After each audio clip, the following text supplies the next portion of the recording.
I have to say, I don't think I've ever stared at one fixed point for quite so many hours before. Slightly hypnotic at times. Yes. And being looked at by you, normally if somebody's looking at you, respond and look back at them, and I'm trying to resist the urge to watch you. Even from the looking side of it, the optics that we're using, the science of the optics. I'm not even recognizing when you're sitting there that I'm actually looking at you, even though you just pointed out that I'm looking at you, which is quite interesting.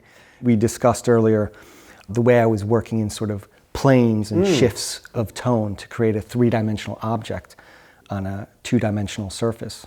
I think in some ways as scientists, my work was structure of DNA. Yeah, which is fascinating because it's the three-dimensional. Absolutely, but it's that same sort of thing. We're trying to understand what it means by reducing it, reductionist science.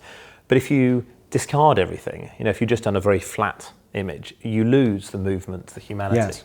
Those three-dimensional shapes and your focus on them is a bit like scientists trying to actually capture the realities, not just almost a sort of cartoon image of what's happening. When I think of DNA, the layman like me would see it as a double helix. And most scientists, most bioscientists, biologists will think of it just as a double helix. It has other shapes, so the two strands can unwind and do other things. Right. They can turn into knots, they can fold up in all sorts of ways. And these are often on-off switches, effectively, that turn particularly cancer-related genes on and off. The double helix is the sort of basic thing, but when it's actually doing anything, it's a bit like if you look at books. Books in a library are always closed. Yeah, it's a good analogy, actually. But that's not when a book is interesting. So if you just studied them the wrong way, you'll get the wrong image. Right, interesting. One thing I found really fascinating was just looking at the sort of the range of colours, because in some sense, it looks much richer. There's colours in there than I wouldn't necessarily have thought. I mean, they're there. Yeah. When you paint it, it's right. But if I'd been asked to describe the colour of various things, I wouldn't have seen all of it. I don't really think of it as colour, per se. I consider it tone or value.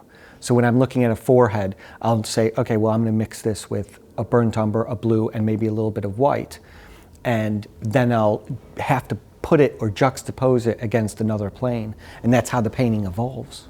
We also touched on a bit of perspective, the way perspective works in, portraiture in a way. Your nose is in a certain place, and I have to paint your ear somewhere else, which is literally three-dimensional in perspective, but also how compositional work, it's somewhat scientific. We discussed that in the Renaissance, that there wasn't really any perspective. This is one of the things that I find so weird. If you go back to when they were drawing things that were utterly flat, did they know it was wrong?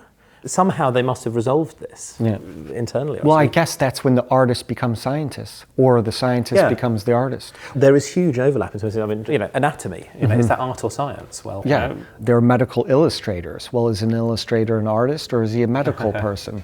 For a medical illustrator, it's perhaps important that they get some things precisely. Absolutely. Precisely right, Whereas to some extent you're trying to capture something that's not just the precise angle the hair is, because there's what does a photo just reveal is the the precise number of hairs somebody has in their eyebrows, which you're not interested in particularly. No. And there's a place for that, absolutely, but it's not the same thing. Yeah. There is something about building up from minimal information. I'm just thinking back to the first time I got to see this. The sort of science I tended to do was very much, I don't know what's out there. So can I have a quick glance and say, oh look, there's some things over here. That might be interesting. That's the discovery, isn't it? And in some ways, there's maybe something between that discovery phase and your first phase of it's a bit like this. I know it's not quite right. It's not quite the colours. It's definitely not the right shapes.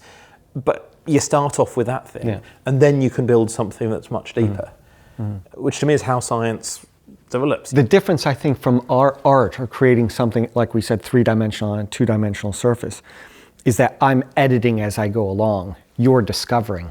But often the discovery is that what I thought previously wasn't quite right.